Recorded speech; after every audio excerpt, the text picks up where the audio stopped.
Hi guys, Geekonomics here.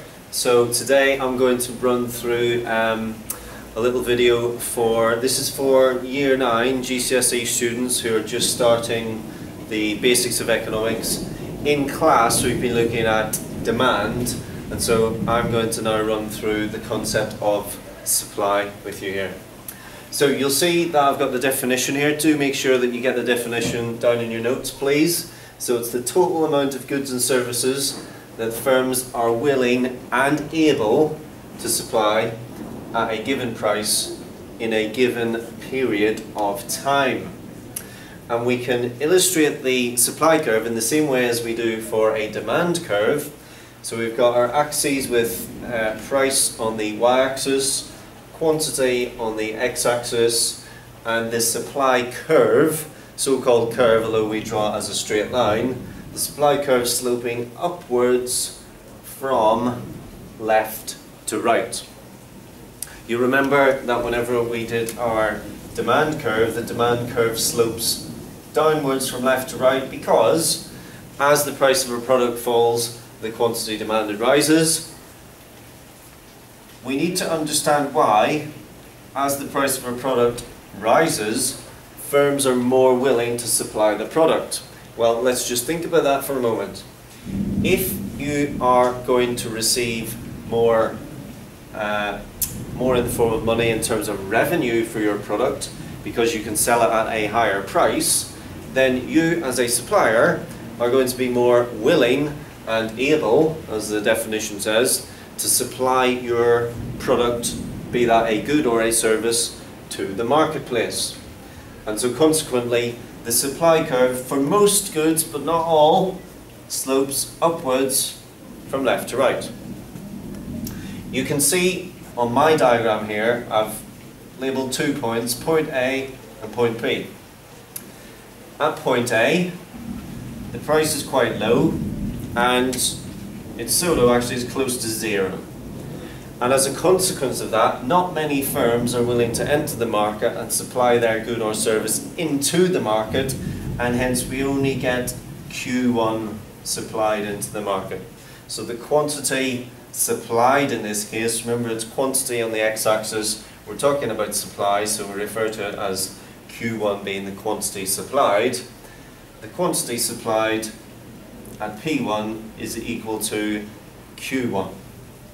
However, when the price rises from P1 to P2, P1 up to P2, the quantity supplied increases dramatically from Q1 up to Q2. And why is that? It's because firms are now in receipt of a higher price for their good or service, and so it's in their interest really, in their selfish self-interest, to supply the good into the marketplace, and consequently supply is much higher at Q2 when the price is higher at P2. Now, there are a couple of terms that you need to be familiar with when you're talking about either movements along this curve. So if we were moving along the curve, we would simply be moving maybe from A up to B, or we may be moving in the other direction from B to A. If you are moving from point A to point B, clearly quantity supplied is increasing from Q1 to Q2. And that is known as an expansion of supply. When you move from point B to point A, quantity supplied falls from Q2 to Q1. Clearly we're moving, as you can see, towards the zero, we're moving towards the origin, so the quantity supplied is falling, and that is known as a contraction of supply.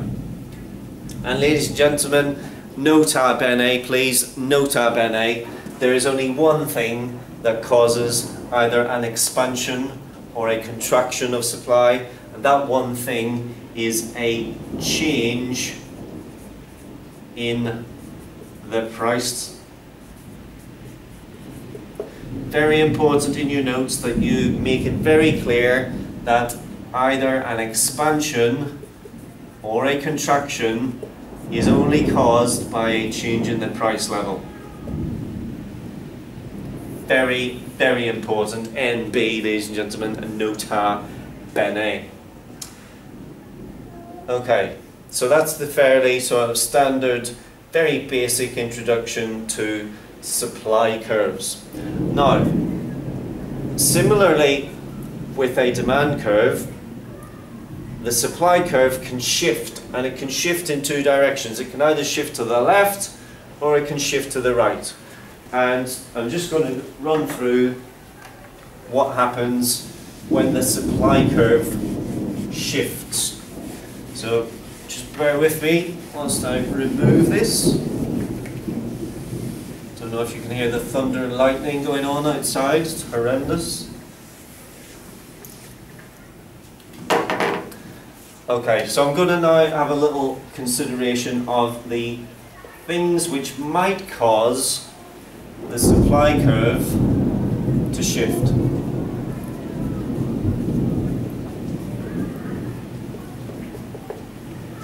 So once again, we're going to draw out our axes. I know it can be time consuming and it does get a little bit laborious having to label these up all the time, but you must ensure that you always label your charts. And as I said in class, don't do your charts. Don't do your chart. I hope you can hear me, that thunder. Don't do your charts the size of a postage stamp. Do your charts so that we can all see them and read them. Right, I'm going to draw a supply curve, like so. And I'm going to call this supply curve S1. So this is the point at which I'm starting. I'm going to take a line across and we get a price there and a quantity there.